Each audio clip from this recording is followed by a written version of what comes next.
Hello everyone and welcome to Hacksplained. I am super excited, guys. This is the very first episode of Hacksplained, and in this video I'm going to show you how you can install Burp Suite.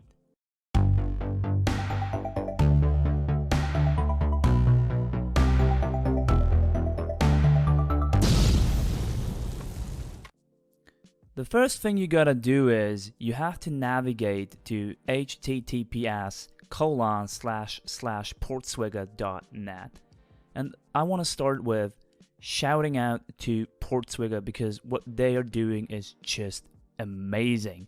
They have created everybody's favorite tool in the world with Burp Suite, and I'm going to show you right now how you can install the same tool to participate in the world of cybersecurity.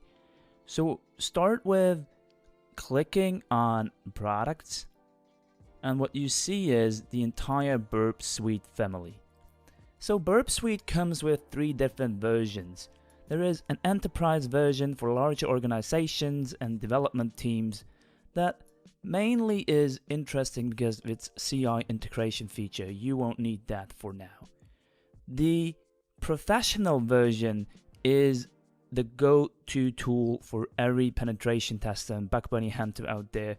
I've been using Burp Professional for I guess better part of the last 5, 6, 7 years, and I just love it. I adore this tool. This is the best in the world. But there is also a free version available for everybody on a tight budget with the Community Edition. And I'm going to use the Community Edition in this section because I want everybody out there, including you right now watching this video, to be able to participate in the labs and in all the stuff that we are going to do together for free. So let's click on Get Community, and what you see is there are a couple of different downloads available. There's one for Windows.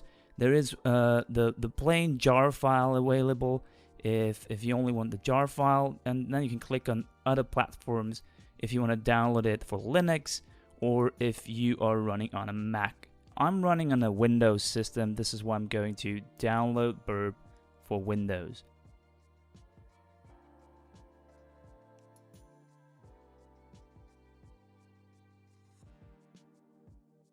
Finish the installation process, and what you can do next is you just fire up Burp Suite Community Edition, and it pops up right here. You see the splash screen. It is an amazing, beautifully looking splash screen, and there we go. Burp is installed. Stay tuned in the next couple of sessions when we're going to set up Burp and walk through the more basic functionality. Thanks for watching.